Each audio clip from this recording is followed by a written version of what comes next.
Baik, kalau since kamu tak ada pertanyaan, okey, hari ni cikgu nak tengok tentang berkaitan dengan soalan-soalan daripada bahagian B kertas 2. Okey, kertas 2 iaitu bahagian B di mana kalau kita lihat, okey, bahagian B ni kadang-kadang diabaikan tau. Tapi sebenarnya kamu kena kena realise bahawa ianya sangat-sangat penting. Okey, untuk kamu jawab. Ingat bahagian A dia ada 30 dia ada 30 markah bukan. Bahagian A dia ada 60 markah, bahagian B ada 40 markah. Okey, so dekat sini kita nak lihat bahagian B dan selalunya pelajar-pelajar pening untuk menjawab soalan-soalan yang ada 9 markah dan sebagainya. Okey. Ini yang nak ditekankan pada hari ini. Okey, iaitu berkaitan dengan contoh soalan macam ni kan. Okey. So soalan macam ni, contohnya soalan ini diambil daripada kertas trial. Okey, ekonomi. Kalau tak silap cikgu daripada Melaka ke daripada Kedah, macam itulah. Okey, baik. So contohnya macam maklumat di bawah berkaitan dengan kaedah pembayaran telefon bimbit bagi Ali. Huraikan dua fungsi wang yang terdapat dalam maklumat di atas. Huraikan dua fungsi. Dua fungsi wang yang terdapat dalam maklumat di atas. Okey. Baik, the problem is peruntukan markah dia adalah sebanyak 6 markah. Okey, baik. So untuk yang ini, boleh bagi tahu cikgu tak apakah fungsi wang yang terdapat pada ayat ini? Ali membayar 2,500 secara tunai. So apakah dia punya fungsi? Ada dua fungsi kat sini. Iaitu apa? Airil, mungkin Izamir mungkin boleh jawab. Apakah fungsi dia yang pertama? Ali membayar dua. Okey, baik, Afiq bagi tahu. Okey, bagus. Alat perantaraan pertukaran. Bagus. Okey, dan satu lagi.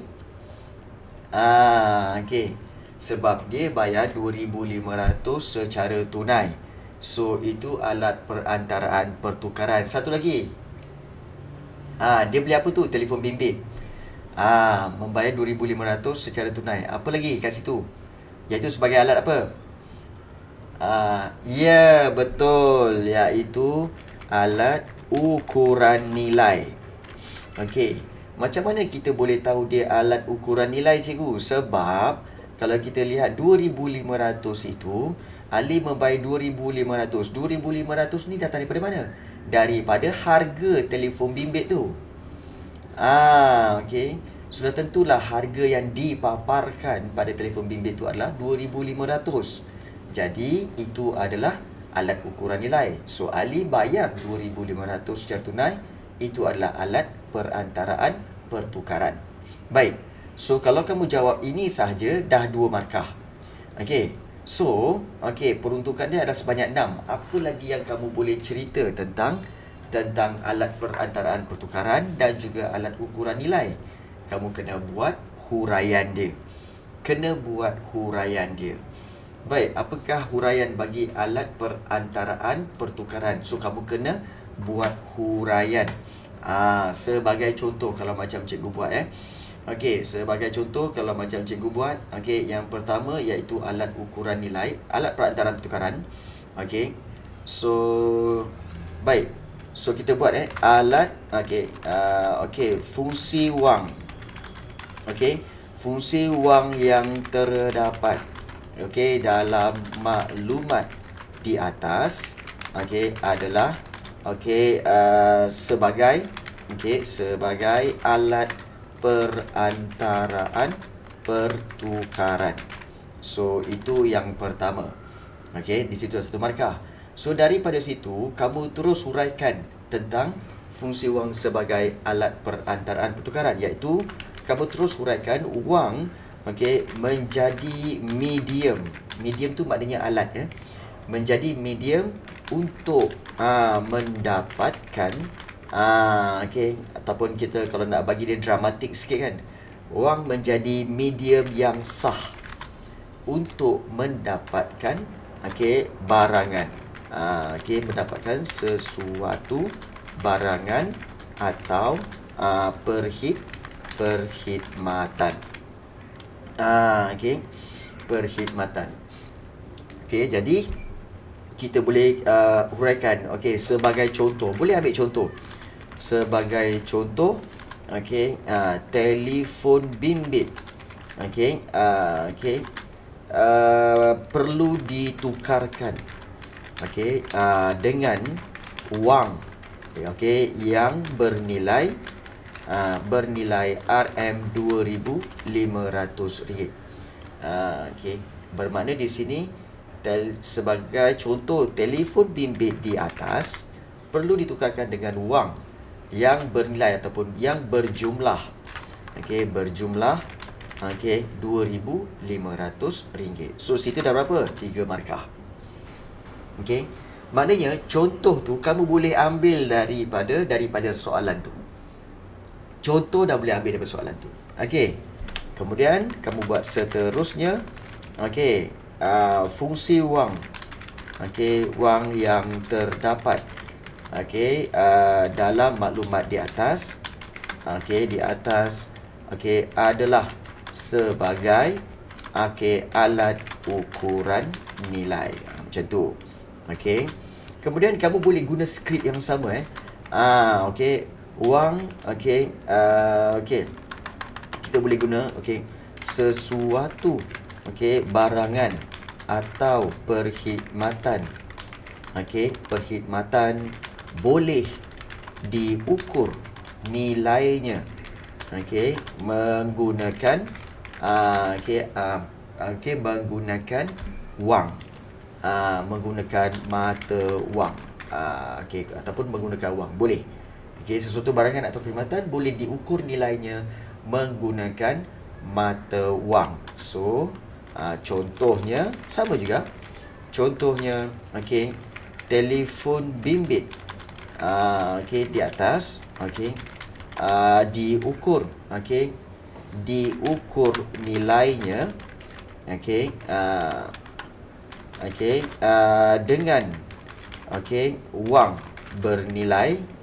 dengan wang bernilai RM2,500. Okey, nampak tak? Sebenarnya kamu dah mahir tak untuk membuat ayat-ayat jawapan seperti ini?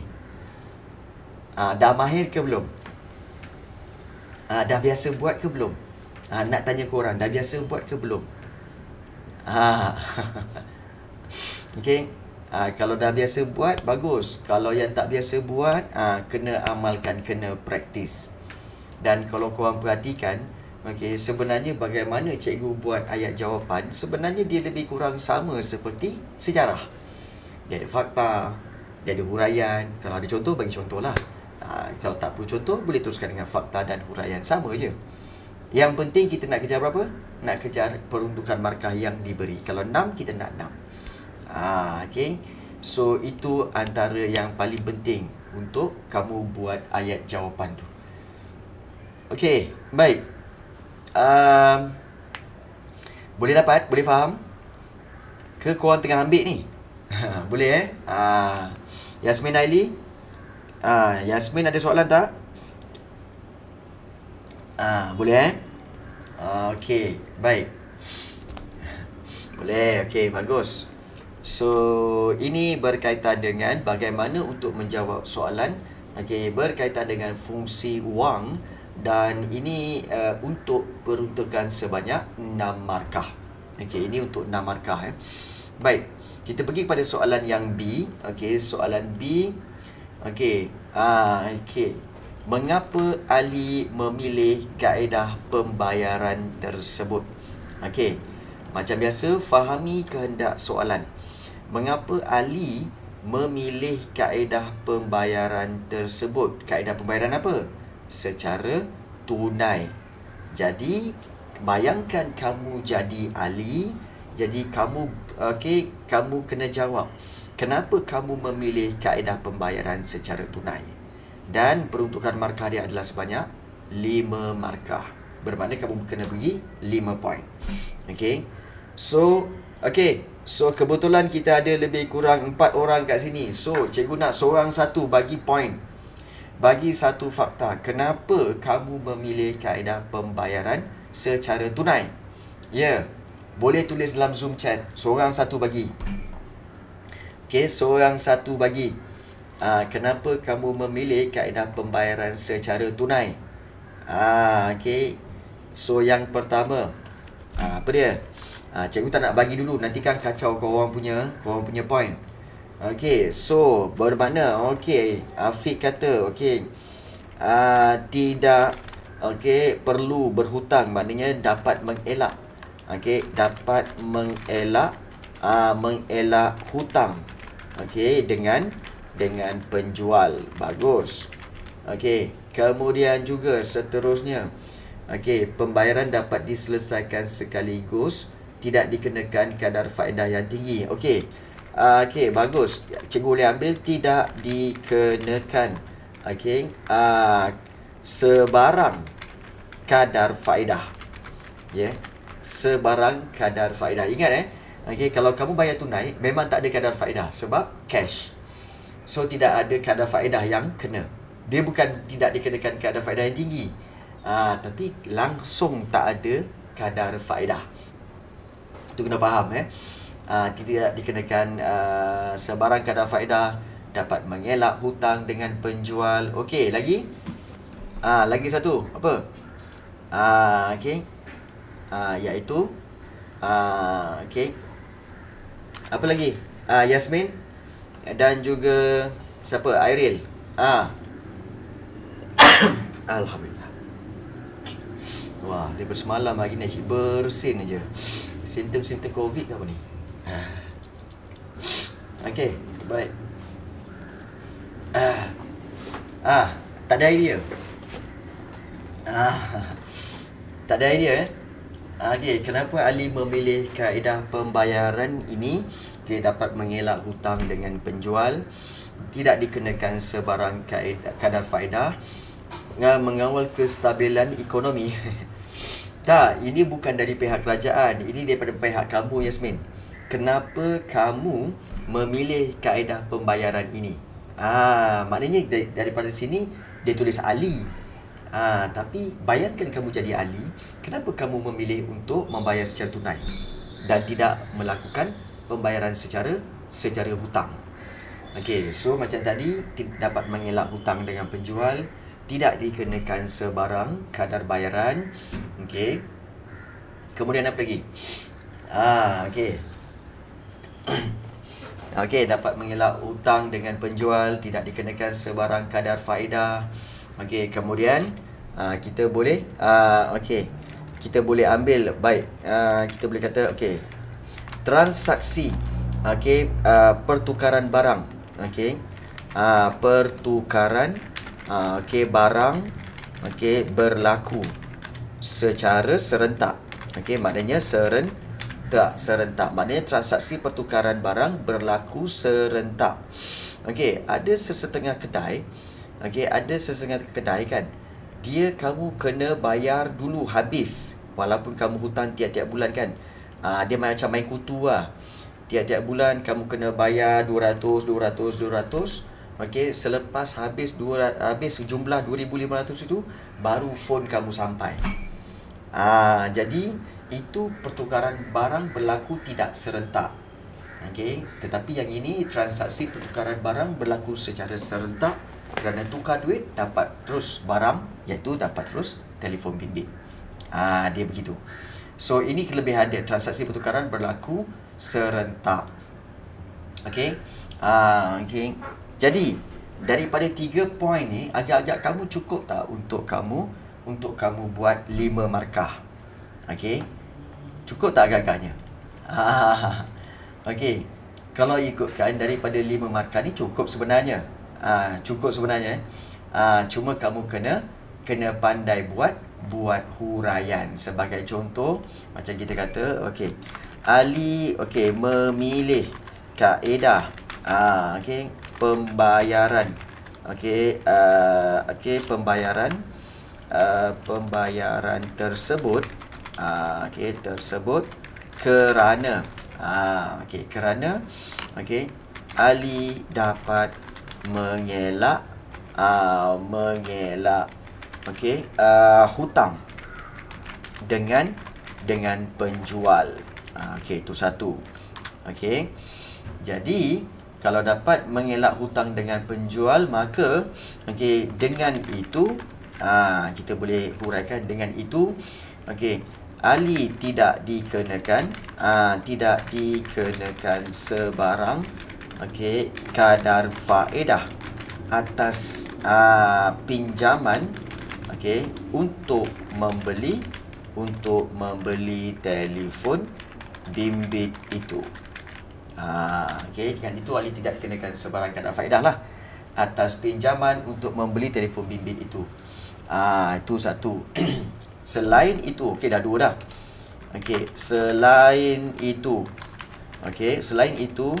okey, kaedah okey, pembayaran tunai okey, lebih baik kerana okey, transaksi okey, pertukaran barang berlaku okey, secara serentak. Okey, okey, bermakna okey, oleh yang demikian okey, kita boleh tulis oleh demikian tiada okey, tiada okey, transaksi tertangguh. Okey, tiada transaksi yang tertangguh, maknanya pembayaran secara bulanan ke apa semua kan. So tiada transaksi tertangguh okey, pada masa depan okey, pada masa depan untuk mendapatkan telefon bimbit itu. Okey, bimbit itu. Okey. So ini adalah 5. Okey. Ini adalah 4 markah. Okey, cikgu, soalan nak 5. Jadi, yang terakhir kamu buat apa? Kamu buatlah inference ataupun kesimpulan. Kesimpulannya okey, kaedah pembayaran okey, pembayaran secara tunai okey, lebih baik berbanding pembayaran okey, secara tertangguh ataupun secara hutang. So kamu tutup dengan inference ataupun tutup dengan kesimpulan. Maka ada 2 kat sini. Okey, dapat mengelak hutang dengan penjual, tidak dikenakan sebarang kadar faedah. 2. Okey, transaksi pertukaran barang berlaku secara serentak. 3. Demikian tiada transaksi tertangguh pada masa depan untuk dapatkan telefon bimbit itu. 4. Kemudian kesimpulannya, kaedah pembayaran secara tunai lebih baik berbanding pembayaran secara hutang. 5. Cukuplah 5. Okey. So sebab itu okey, apabila kamu contoh macam case tadi macam case tadi, apabila kalau kita lihat soalan-soalan itu, baik, let's say lah macam cikgu selalu buat kan, macam ni. Kau perasan tak bahawa sebenarnya cikgu suka untuk apa tahu? Bila dapat soalan, cikgu sketchkan jawapan kat situ. Sketchkan jawapan kat situ supaya kita tak lupa. Okey, kita sketchkan jawapan kat situ. Walaupun bila kita dah sampai 3 kan, mungkin kita stop. Kita kata macam, aduh bang, 3 ni. Okey, soalan nak 5, 3 macam mana? Okey, jangan duk buang masa fikir lagi nak cari. Terus mula ayat. Sebab bila kamu mula ayat jawapan, okey, kadang-kadang dia ada dia punya incoming idea. Incoming macam incoming call pula. Okey, incoming idea akan datang untuk support kamu punya point kat situ. Okey. Jadi jangan kamu tertunggu nak cukup 5, tunggu lagi, fikir lagi. Ingat, masa berjalan. Okey, masa berjalan. So jangan kamu buang masa dengan berfikir. Cukup, okey, dapat 3. Oish, aku rasa tak lagi dah. Mula dulu. Okey, mula. Sebab nanti insya-Allah akan ada incoming idea yang akan support kamu punya jawapan tu. Boleh Afiq? Ya? Boleh Yasmin Jangan takut Okey, cikgu, bayaran secara tunai boleh elakkan inflasi ke atau tidak? Okey, baik, sebenarnya uh, pembayaran secara tunai ke, secara kredit ke ataupun secara hutang ke kan, sebenarnya kedua-duanya itu okey, boleh elakkan inflasi dan tak boleh elakkan inflasi. Sebenarnya apa tahu? Ya, sebenarnya okey, pembelian pembelian sebenarnya dia tidak ada efek pada inflasi, tetapi jumlah belian itu penting. Contoh dia macam ni. Okey, kalau katakan rakyat Malaysia semakin lagi sebulan dua akan nak puasa, kemudian nak raya kan. Jadi pada waktu ini orang Malaysia berbelanja beli pakaian. Berbelanja beli pakaian yang banyak, yang mahal pun beli, tak kiralah hutang ke tunai ke, beli sebagai persediaan untuk hari raya. Maka waktu itu harga barang akan naik. Kerana apa? Permintaan yang tinggi, dan barang pula tak banyak. So itu akan menyebabkan harga barang akan meningkat. Itu inflasi. Tapi kalau katakan semua orang tak nak beli, raya kali ni kami tak nak beli baju kurung lah, nak pakai apa yang ada je. Jadi permintaan berkurang. Bila permintaan ini berkurang, maka akan menyebabkan inflasi pun menurun. Jadi inflasi tidak ada efek kepada bayaran tunai ke ataupun tidak. Dia tak ada kena-mengena dengan inflasi, tak ada.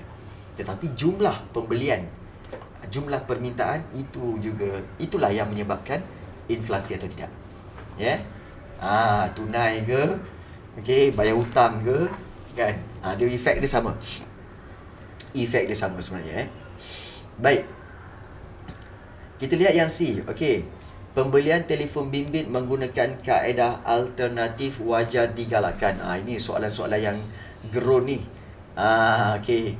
Pembelian telefon bimbit menggunakan kaedah alternatif wajar digalakkan. Bincangkan. Ambil engkau 9 markah.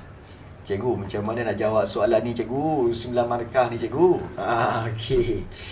Baik. Pembelian telefon bimbit menggunakan kaedah alternatif wajar digalakkan. Maknanya kaedah alternatif kemudian perlu digalakkan. So, kamu kena tahu dulu apakah kaedah alternatif itu. Apakah kaedah alternatif? Kaedah pembayaran untuk mendapatkan telefon bimbit. Kita tahu salah satunya iaitu menggunakan apa? Kaedah kita kata transaksi secara apa? Transaksi online. Maknanya transaksi atas talian. Dan transaksi atas talian ni banyak lagi dia punya huraian dia. Boleh digunakan pembelian itu melalui laman sesawang. Kemudian juga boleh melalui promosi di mana? Di media sosial. Itu transaksi atas talian. Di mana? Di laman sesawang ataupun juga di media sosial. Selain daripada itu, transaksi atas talian, apa lagi kaedah alternatif yang wajar digalakkan untuk membuat pembelian telefon bimbit? Siapa tahu? Penggunaan kad kredit. Boleh juga. Iaitu kad kredit. Di mana kita tahu penggunaan kad kredit ini memang wajar digalakkan kerana kad kredit sebenarnya bank akan memberi, kadang-kadang memberi apa? Memberi diskaun. Kad kredit sebab bank untuk menggalakkan orang beli barang guna kad kredit, dia akan berikan diskaun. Kalau beli phone tu, let's say lah iPhone 13 6,500. Tapi kalau pakai kad kredit Maybank, dia akan jadi harga 6,200. Dia nak menggalakkan tu. So kad kredit memberi diskaun. Yang dapat poin. Kalau beli sekian-sekian, banyak ini dapat poin. Boleh tukarkan dengan boleh ditukarkan dengan boleh ditukarkan dengan voucher untuk bercuti dan sebagainya kan. Itu transaksi atas talian. Kad kredit. Okey, apa lagi? Okey. So dapat poin dan sebagainya. Apa lagi? Transaksi atas talian, kad kredit. Jangan lupa satu lagi, iaitu pembayaran menggunakan apa? Menggunakan aplikasi. Okey. Okey, menggunakan pelbagai aplikasi. Okey, aplikasi apa yang ada di phone? Antaranya iaitu menggunakan Touch and Go. Boleh. Kemudian juga boleh buat pembayaran gunakan GrabPay. Okey. Dan juga apa lagi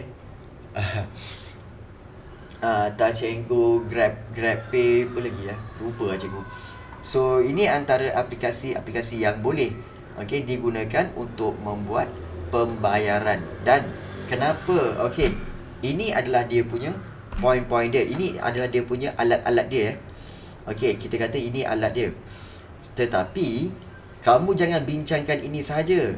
Ini tiga-tiga ini sebenarnya bincangkan tentang ini adalah kadar ataupun kaedah alternatif. Okey, ini adalah kaedah alternatif. Tetapi kenapa perlu digalakkan? Okey, kenapa perlu digalakkan? So itu adalah kaedah alternatif. Okey.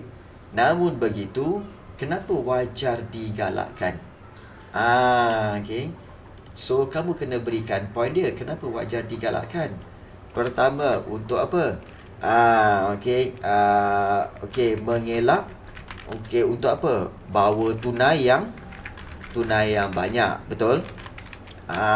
Okey, mengelakkan untuk membawa tunai yang banyak. Kenapa? Kalau bawa tunai yang banyak akan timbul isu apa? Okey, akan mengancam keselamatan. Keselamatan. Itu antara poin dia wajar digalakkan. Okey Yasmin. Okey, mengelak bawa tunai yang banyak sebab mengancam keselamatan. Kemudian juga kamu boleh bagi tahu tentang apa? Tentang keadaan alternatif ini dapat mengelak daripada apa? Mengelak pendedahan terhadap pandemik. Ancaman mengelak pendedahan terhadap ancaman pandemik. Ancaman pandemik. So iaitu yang mana satu cikgu? Iaitu pembelian atas talian kan. So transaksi atas talian. Kita kata dapat. Jadi kita kata pelanggan tidak perlu keluar dari rumah untuk mendapatkan barangan. So ini antara wajar digalakkan. Kenapa wajar digalakkan? Untuk elak pendedahan terhadap ancaman pandemik. So tidak perlu keluar dari rumah untuk mendapatkan barangan.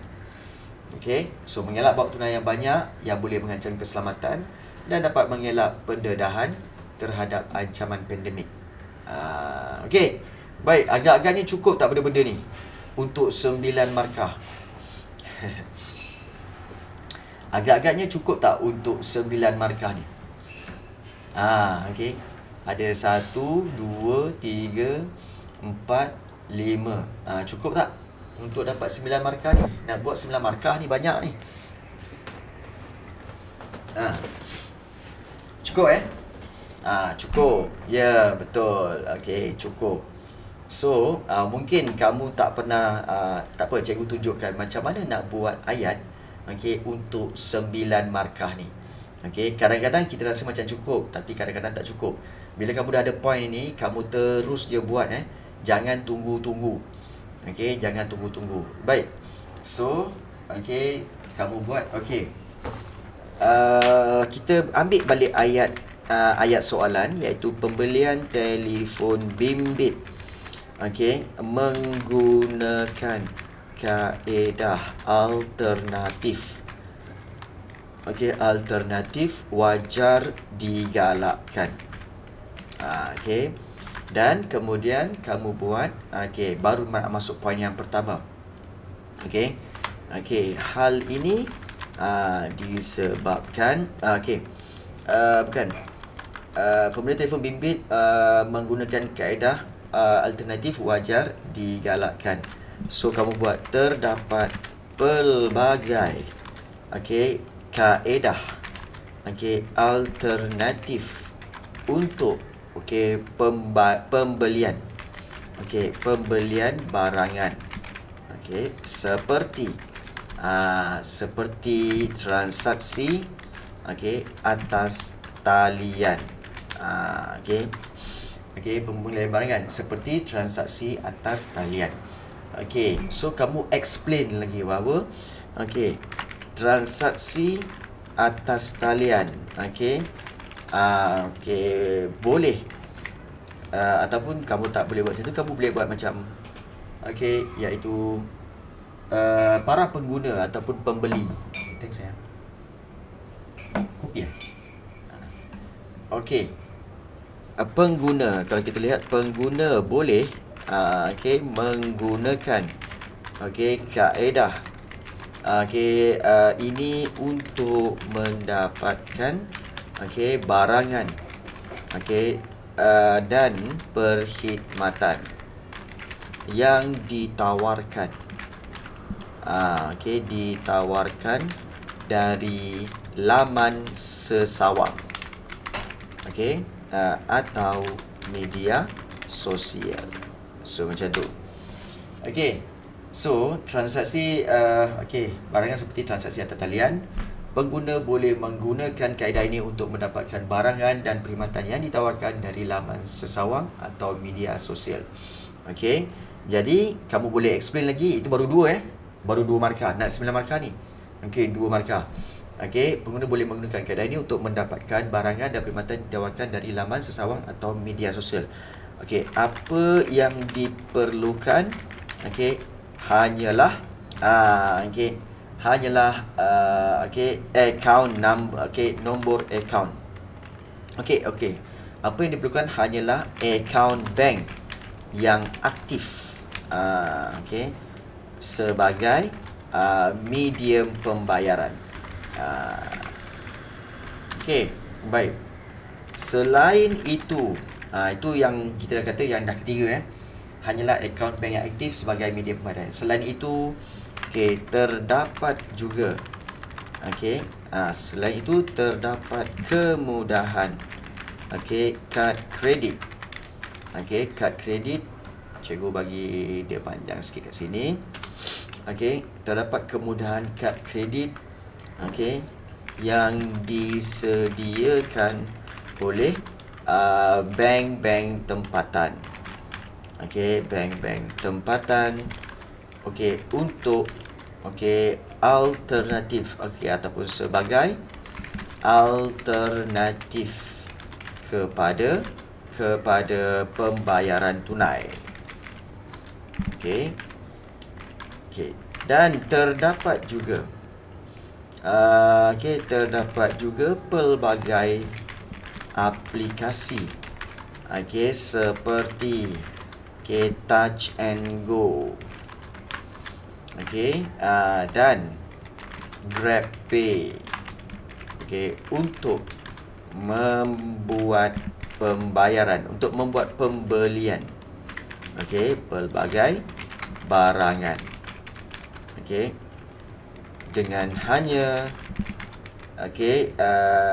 dari telefon bimbit. Baik. So kita dah explain berkaitan dengan jenis-jenis kaedah alternatif ini. So kalau kita lihat di sini, antaranya pertama transaksi atas talian, pengguna boleh menggunakan kaedah ini untuk mendapatkan barangan atau perkhidmatan dari yang ditawarkan. 2, kemudian apa yang diperlukan hanyalah akaun bank. Selain itu terdapat kemudahan kad kredit yang disediakan oleh bank-bank tempatan sebagai alternatif.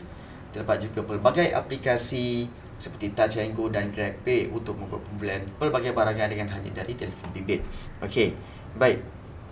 Dan kemudian baru kita kita sambung dengan kenapa perlu digalakkan. So kita sambung dengan kaedah. Ini baru 5 baru 5 markah. So kita nak cari 4 lagi ni. Okey. Okey, so kita boleh buat kaedah alternatif ini, okey, perlu ataupun wajar digalakkan. Okey, kerana okey, dapat mengelak, okey, mengelak daripada membawa tunai yang banyak. Okey, membawa tunai yang banyak. Okey. Dan kita boleh kata perbuatan membawa tunai yang banyak boleh mengancam keselamatan diri. Keselamatan diri dan keluarga. So perbuatan membawa tunai yang banyak boleh mengancam keselamatan diri dan keluarga kerana terdedah kepada ancaman rompakan. Rompakan, peras ugut dan kecurian. Tu dah. 2 lagi dah. 7. 7 dah. Selain itu, kaedah alternatif wajar digalakkan pada digalakkan terutama pada musim pandemik yang sedang melanda seluruh negara. Jadi oleh yang demikian, kaedah ini oleh yang demikian, pengguna ataupun pembeli tidak perlu ke premis perniagaan untuk membeli barangan. Membeli barangan. Malah pengguna hanya perlu membuat segalanya segala transaksi dari rumah masing-masing. Baik. So inilah jawapan cikgu untuk 9 markah. So soalan ini cikgu bagi 2, iaitu satu bahagian tu cikgu explain tentang kaedah-kaedah alternatif untuk membuat pembayaran, dan yang di bawah tu kenapa ianya wajar digalakkan. So kamu rasa cikgu menjawab tak soalan ini? Kamu rasa cikgu menjawab tak soalan ni? Yes. Jadi ingat, kalau menjawab tu memang jawab. Tapi macam ada tapi je, Yasmin.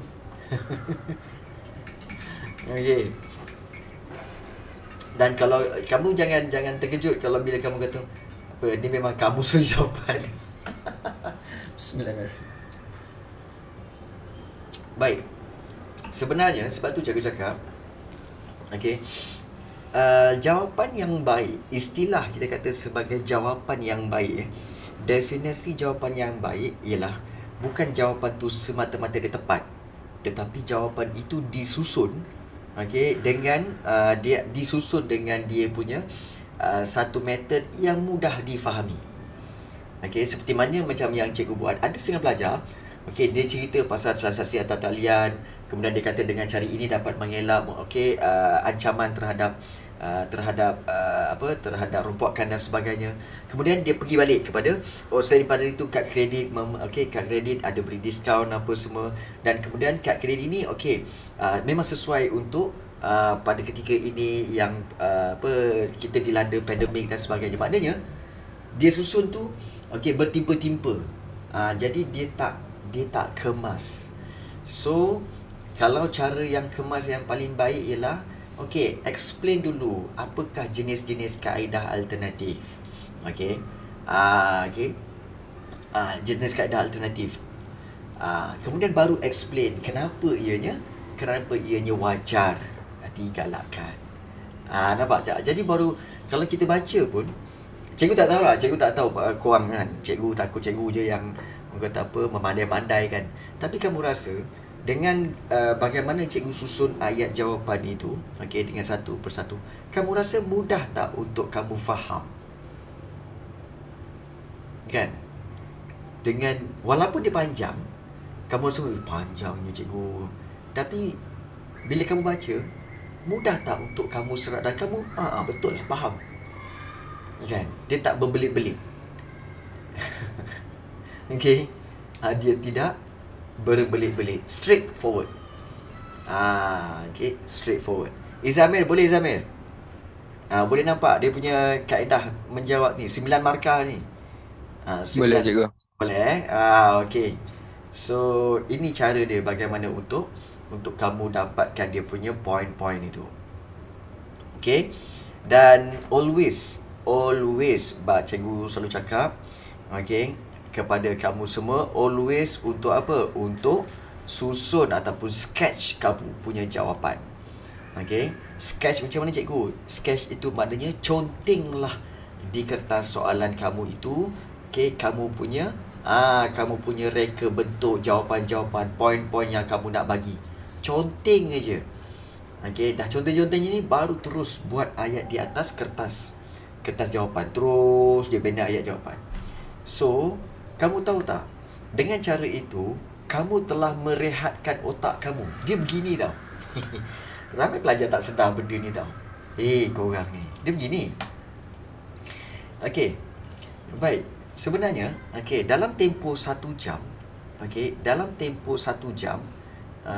kita akan buat let's say lah 1 jam setengah ataupun 2 jam 2 jam setengah untuk kamu menjawab soalan bila start je kamu jawab soalan, kertas satu memang kamu tak rest.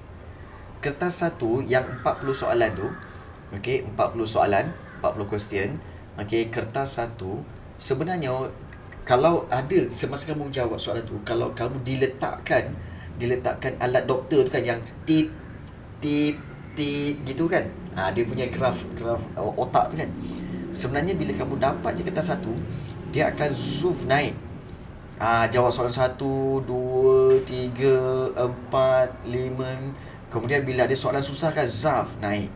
Kemudian kalau kamu biarkan dia, kamu start kat situ, dia akan naik lagi. Sebab itu banyak guru-guru kata apa? Kalau soalan susah tu, tinggalkan dia, pergi ke soalan seterusnya. Sebab bila pergi soalan seterusnya, dia akan drop balik otak kamu. So kemudian dia akan naik lagi, jumpa soalan susah, kemudian dia drop lagi, kamu tinggalkan. Kemudian naik lagi. Let's say lah kalau katakan dah habis kamu jawab semua soalan tu, ada masa lebih kurang 15 minit atau 20 minit. So kamu kembali kepada soalan-soalan yang susah tadi. Kat sini soalan susah kan. Dan waktu itulah kamu akan perah idea kau untuk kamu fikir tentang 3 soalan itu. Dan kemudian bila kamu dapat jawab 3 tu, dah diberi jawapan, habis soalan, tamat. Ini graf otak kamu. Nampak tak psikologi soalan? Dia naik, kemudian bila susah, jadi kat sini, kamu kena tahu bahawa kalau seseorang itu dapat maintain dia punya graf otak tu dekat sini je tanpa naik-naik, bermakna dia akan tenang. Dan akhirnya di bahagian belakang ni dia akan tengok juga balik soalan-soalan yang dia akan buat, dan dia akan sedikit risau. Kemudian bila dia submit, habis.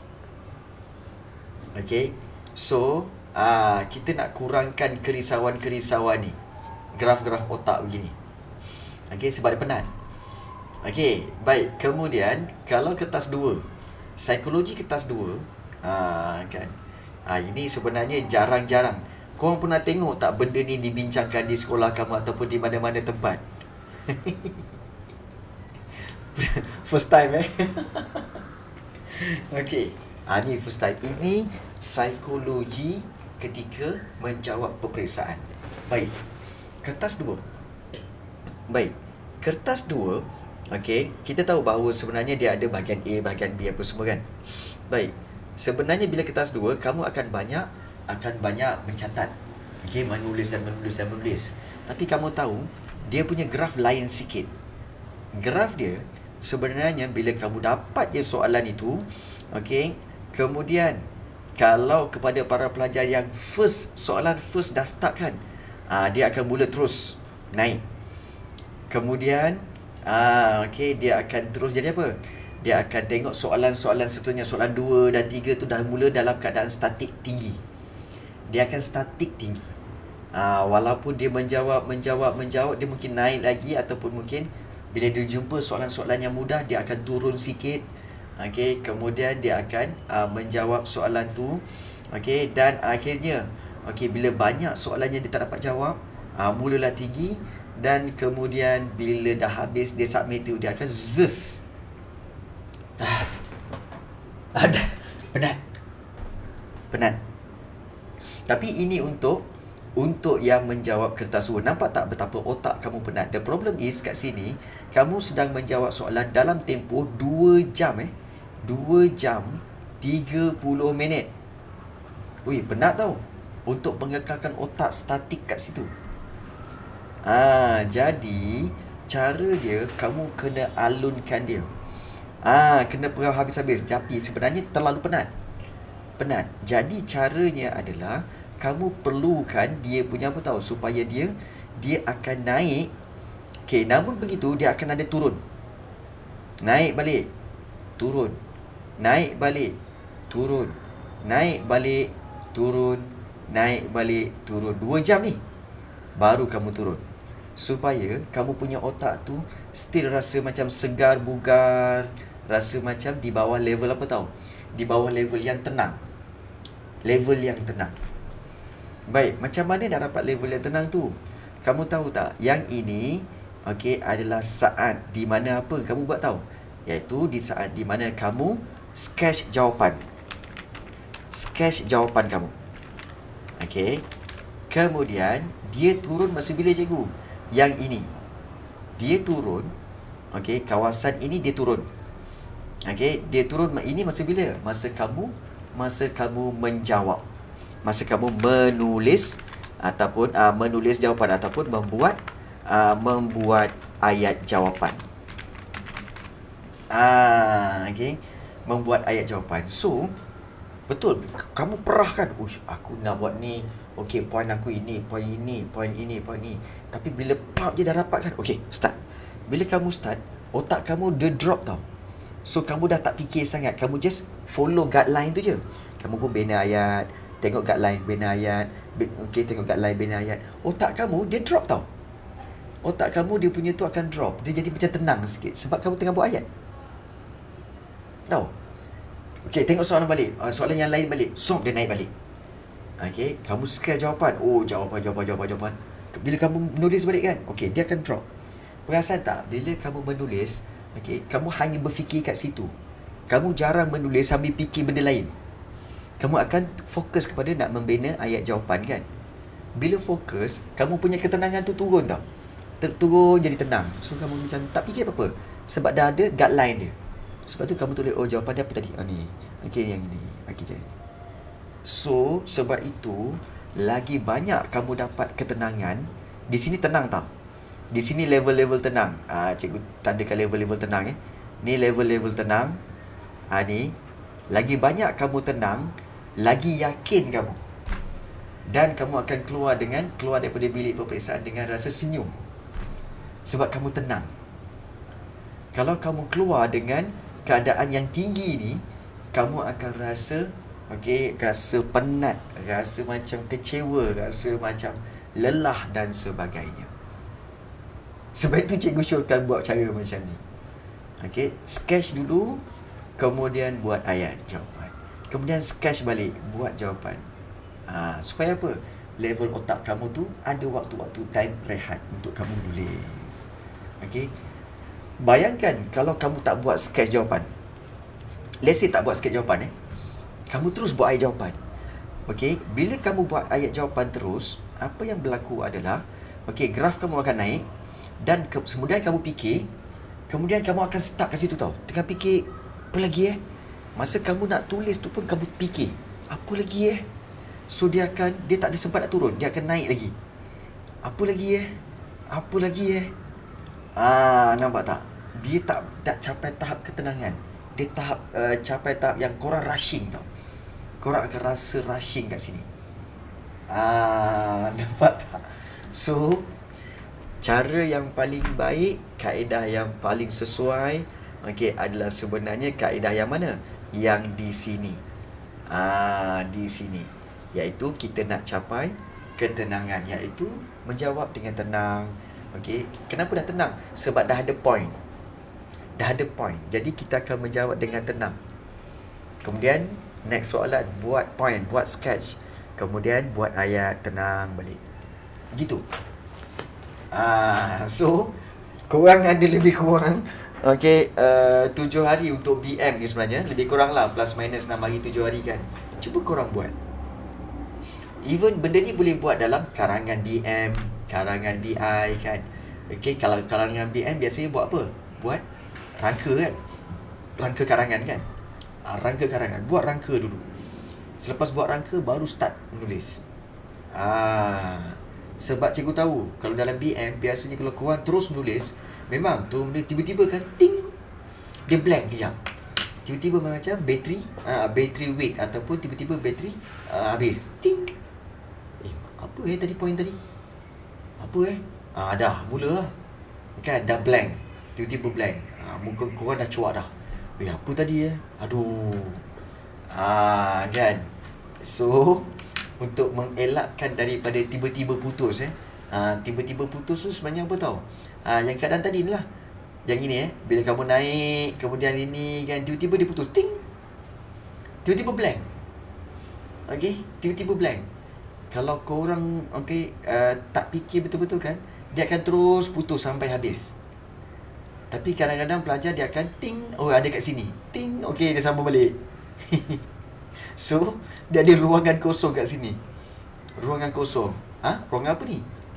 Ruangan di mana kamu tiba-tiba ting. Dia blank. Dia blank kat sini. So kita nak elak daripada benda ni berlaku. Korang pernah tak blank macam ni? Pernah tak korang blank macam ni? Pernah tiba-tiba blank kat situ kan. Setiap kali exam kan, setiap kali exam ada blank. Sebab itu cara nak elakkan blank ini adalah kamu tidak akan blank kalau kamu ada guide. So guide kamu adalah kat mana? Katakanlah tiba-tiba sini kamu blank, so at least kamu boleh refer kepada jawapan kamu yang kamu sketch tadi. So dia tak putus, dia akan sentiasa sambung. Itu pentingnya sketch jawapan. Itu pentingnya sketch jawapan. Kan? Korang pun kan, mungkin korang cakap apa? Apa-apa je lah Cikgu Rafi ni kan. Macam-macam idea. Sketch lah, blank lah, graf otak lah. Baik. Aduh. Kan? Ini kalau korang cerita, tapi kan amazing, cikgu nak cerita lah korang tahu, cikgu semalam tak tahu apa-apa pun sebenarnya. Cikgu semalam telah pun tengah berehat. So cikgu tengok video-video cikgu yang cikgu YouTube kan. Suddenly cikgu baru sedar, rupanya ada 4 video cikgu yang telah mencapai 1000 view. Dan ada 2 video yang dah sampai 1.9 view, 1.9k view. Macam mana datang ni? Terkejut cikgu. Aku cakap, banyaknya. Dah sampai 1.9 kan. Jadi macam biar betul. Macam tu lah kan. Jadi Alhamdulillah lah. Alhamdulillah. So kepada korang ni semua, Kalau katakan kawan-kawan kamu yang memerlukan bantuan untuk belajar apa semua, okay, perlu guideline, suruh je dia orang tengok video-video cikgu. InsyaAllah okay, sejarah ke ekonomi ke kan, suruhlah tengok. Yang baik boleh jadi teladan, yang buruk dijadikan teladan. Yang baik jadi pedoman, yang tak baik jadikan teladan. Baik. Right. Seterusnya, okey, kita lihat di sini. Okey, soalan satu lagi yang bahagian B, kebiasaannya dia akan berikan satu bahan rangsangan yang mana ada dia punya cerita. Contohnya macam ni. Okey, maklumat berikut berkaitan dengan perniagaan seorang pengusaha kecil pertanian. Okey, iaitu kegagalan mendapatkan bekalan buah strawberry yang segar semasa PKP mendorong Puan Syarina memulakan penanaman pokok tersebut. Menanam 2 jenis strawberry, Japanese sweet dan juga Korean sweet. Oh, so sweet. Baik. Okay. So, sehingga kini beliau berjaya menjual lebih 500 pokok strawberry dan hasil tanamannya mampu mengeluarkan 50 hingga 100 biji seminggu. Okey, buah strawberry-nya lebih manis dan tidak masam. Nama pun sweet kan? Okey. So, hasil jualan anak pokok dan buah strawberry ini, beliau mampu menjana pendapatan RM3,000 hingga RM5,000 sebulan. Kini, harga strawberry adalah lebih rendah. So, kini Puan Syarina merupakan pembekal utama buah strawberry kepada pengusaha bakery dan pasaraya sekitar Seremban. Okey, baik. Soalan A, terangkan jenis pendapatan yang diterima oleh Puan Syarina. Okey, terangkan jenis pendapatan yang diterima oleh Puan Syarina. 2 markah. Okey, boleh tulis jawapannya dalam Zoom chat. Apakah jenis pendapatan yang diterima oleh Puan Syarina? Apa dia? Okey. Apakah jenis pendapatan yang diterima oleh Puan Syarina ni? Dia dapat apa? Ya, okey, dia dapat untung. Betul. Okey, iaitu jenis pendapatan dia dapat untung. Kemudian, kalau kamu tengok jawapan dia nak beri 2 markah. Cikgu, 2 markah. Soal setakat tulis untung dapat tak 2 markah? Tak dapat je. Okey, kalau tulis untung saja dapat 1 markah je dia. Jadi kena berikan 1 lagi point. So, apa itu untung? Untung ialah pendapatan. Ataupun kita kata untung ialah, berikan definisi. Pendapatan, untung ialah ganjaran yang diperolehi. Oleh siapa? Oleh usahawan. Kerana tulis. Kerana sanggup menanggung risiko. Risiko perniagaan. Perniagaan. So, itu adalah kita kata sebagai jenis pendapatan yang diterima oleh Puan Syarina. So, buat ayat penuh, pendapatan yang diterima oleh Puan Syarina ialah untung. Iaitu ganjaran yang diperolehi usahawan kerana sanggup menanggung risiko perniagaan. Dan boleh tambah juga dan menggabungkan semua faktor pengeluaran dalam proses pengeluaran. So itu kita kata sebagai dia punya ni lah, dia punya idea tentang jenis pendapatan yang diterima oleh Puan Syarina itu. Inilah dia. So, untung. Baik. So soalan nombor 2. Pendapatan Puan Syarina di 5A1 boleh ditingkatkan pada masa hadapan. Beri alasan anda. Dia bagi pernyataan pendapatan Puan Syarina ni boleh ditingkatkan pada masa depan. Beri alasan anda. Maknanya berikan kamu punya the reason why you say that. Soalan ni nakal tau. Kita tak cakap pun Puan Syarina boleh ditingkatkan pada masa depan pendapatan dia. Kita tak cakap. Tapi soalan ni kata beri alasan anda. Patut engkau lah bagi. Pasal kau punya soalan kan. Kan? Bukan kita yang bagi kan. Tapi kita kena jawab jugalah kan. Baik. Okey. Beri alasan anda. Baik. Okey. Pendapatan Puan Sherina boleh tingkatkan pada masa depan. Beri alasan anda. Kenapa agak-agaknya kamu kata dia boleh ditingkatkan pendapatan itu? Kerana pertama sekali iaitu kita tahu permintaan strawberry yang tinggi. Yang tinggi. Itu kerana permintaan strawberry yang tinggi. Itu yang pertama. Kemudian yang kedua, kita tahu juga masih lagi banyak kawasan di luar Seremban yang memerlukan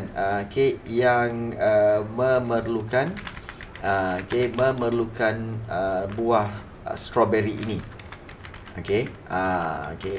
So kita kata permintaan strawberry yang tinggi, banyak kawasan di luar Seremban yang memerlukan buah strawberry itu juga. Itu permintaan. Kemudian kawasan di luar yang masih banyak kawasan di luar Seremban yang memerlukan buah strawberry itu.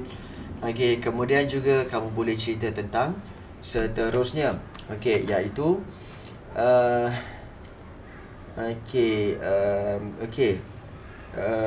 boleh tingkatkan permintaan strawberry yang tinggi, banyak kawasan di luar. Kemudian kita boleh kata Puan Sherina mampu untuk memperbesar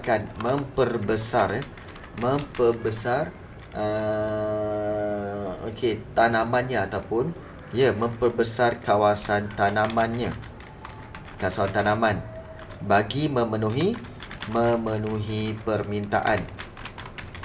Permintaan. Dan mampu memperbesar kawasan tanaman dan harga strawberry yang lebih murah. Strawberry-nya lebih murah. Murah daripada Cameron menyebabkan permintaan yang lebih tinggi berbanding strawberry dari Cameron Highland. So ini adalah cara bagaimana lebih murah tinggi berbanding strawberry dari Cameron Highlands. So di sini dengan cara ini maka kamu telah memberikan 4 poin tentang kenapa pendapatan Puan Sherina boleh ditingkatkan. Sebab permintaan strawberry yang tinggi, banyak kawasan di luar Seremban yang memerlukan buah strawberry itu, dan beliau sendiri mampu memperbesar kawasan tanaman supaya dapat memenuhi permintaan orang ramai, dan kemudian harga strawberry dia lebih murah. Jadi hal ini menyebabkan permintaan terhadap strawberry dia lebih tinggi berbanding strawberry daripada Cameron Highland. Jadi ini antara alasan-alasan yang kamu boleh berikan merujuk kepada pendapatan Puan Sherina yang boleh ditingkatkan. So beliau menanam 2 jenis strawberry. Kalau cikgu tanam 2 jenis strawberry juga, iaitu strawberry iaitu Aisyah sweet dan juga Yasmin sweet. So di situ sweet dia belaka. Contoh kan, cikgu tak boleh menanam cukup-cukup lah tu dulu menanam. Baik. Dan kita lihat yang B, buah strawberry tempatan yang segar pada harga berpatutan akan mempengaruhi pasaran buah strawberry import. Jelaskan. Buah strawberry tempatan yang segar pada harga berpatutan akan mempengaruhi pasaran buah strawberry import. Jelaskan apa yang akan dipengaruhi. Apa perbezaan dia? Perbezaan dia jelas daripada segi harga. Harga dan juga kualiti. Jelaskan.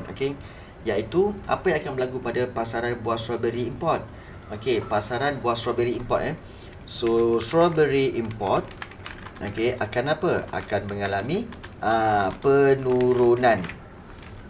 Penurunan permintaan. Okey, permintaan. So kita kena jelaskan kenapa strawberry import mengalami penurunan permintaan. Okey. Sekejap Ya. Okey, kejap 2 minit. Okey. Lukis keluk boleh ke? Boleh, tetapi cikgu khawatir kalau kamu lukis keluk, dia tidak akan beri markah sebab tidak ada arahan untuk membuat keluk. Unless kalau katakan kamu memang nak buat, kalau katakan soalan itu memang berpandukan kepada gambar rajah yang sesuai. Kalau ada soalan itu berpandukan kepada gambar rajah yang sesuai, then baru kamu boleh buat yakin untuk membuat keluk, kerana keluk itu akan memberi markah. Tapi kalau katakan tak ada pula dia mentionkan tentang any keluk kat sini, khawatir keluk itu tidak beri markah. So kita boleh buat contohnya strawberry import penurunan permintaan. Penurunan permintaan. Kenapa penurunan permintaan? Kerana kita tahu bahawa harga strawberry lebih murah.